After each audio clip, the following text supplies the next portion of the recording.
Attack on Titan is very much a cultural icon these days, and many started out with it. Now that it's over, we can all look back. I just covered part 1 of the final season, and now this video will be covering part 2, the changes and the panels that has been missed. So without further ado, let's jump right in. The second part of the final episode of Attack on Titan covered 2 manga chapters. Chapter 137 titled Titans, which covered 44 pages and 204 panels, and then 138 titled A Long Dream, which had 46 pages with 211 panels. Okay. So I know my last video had a lot of errors and mistakes in it, but hey, I'm working my way back up to things. So give me time and everything will all make sense. So don't worry, I'll make sure going forward that these videos are much more accurate. So let's see what's been adapted and what's had its head sliced clean off. Right away as the episode starts, we get a few panels that are changed. When Zeke is explaining where the centipede came from, we saw different imagery that was portrayed in the manga. Many anime watchers might not have known the significance of this particular scene without reading the manga. In a sense, this thing has clung to survival since the very creation of Earth itself, and now its power is being used to end it. I think Zeke was hinting that this thing needs to die as well, and not just Eren. We also see something similar when Zeke mentions Ymir. In the manga, it shows when this thing connected to her, but in the anime, we didn't get that. Instead, it showed her walking up to the tree.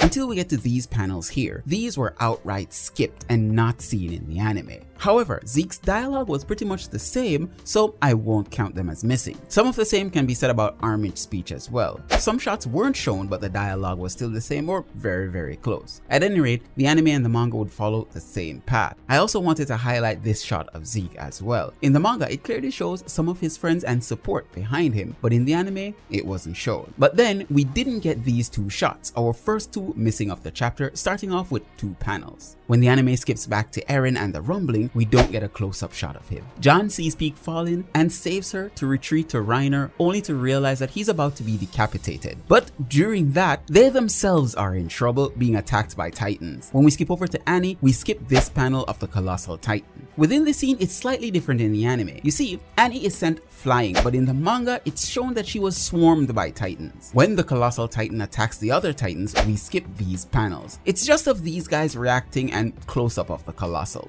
Nothing too big. This allows Mikasa to take the chance to try and get Armin back. This is also a callback to when she tried to get Eren back from Annie by shouting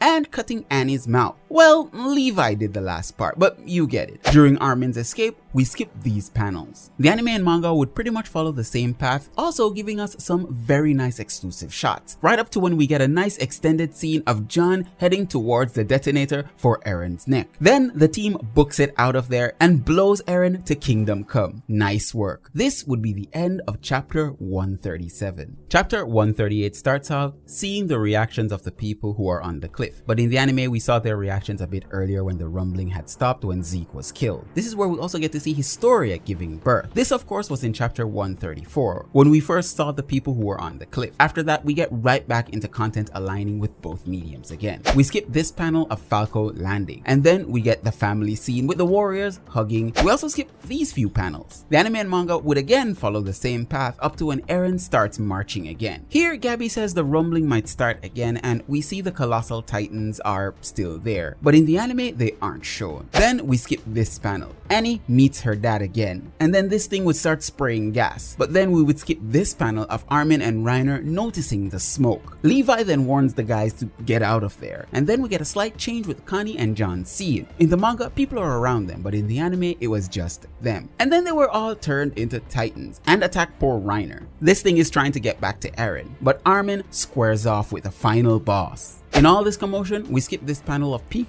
biting her finger. Now we get to Mikasa's flashback. This scene also mirrors back to episode 1 when she first woke up Eren when he was having his long dream under the tree. Most of the dialogue here pretty much mirrors their conversation there as well. On top of that, we get the CV cover for the final season that was released on the site formerly known as Twitter as a promotional art for the episode. But this particular dream sequence was given to her by Eren as a going away gift. As you know, the founding Titan can imprint memories on you that would awake whenever Eren feels feels like it. When we return to the present, we get a nice extended scene of Eren and Armin fighting, and then the team gets together and gives Mikasa a hand. It's there that we'll also get a wonderful extended scene, and I'm just loving the chaos. They blow a hole in Eren's mouth, and Mikasa takes the chance to lop off his head. Right after that, she makes out with it, which is kind of disgusting, but kind of poetic. I must comment on this scene. In the manga, it was a little more gruesome, as you can see the blood running out of his head. But in the anime, they omitted that. They don't want to traumatize kids. I mean, a girl kissing a severed head is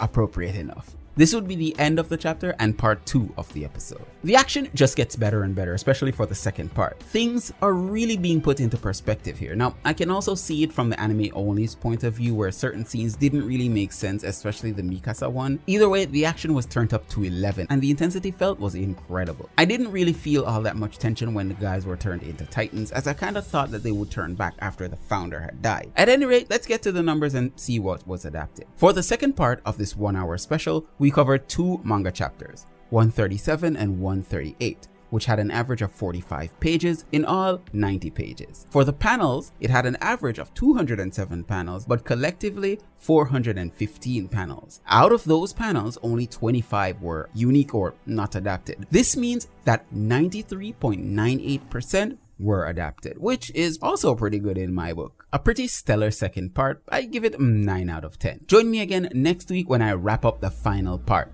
Until then, my name is Kyle. Thank you again for joining V Nation. Peace out. Stay safe out there. Bye.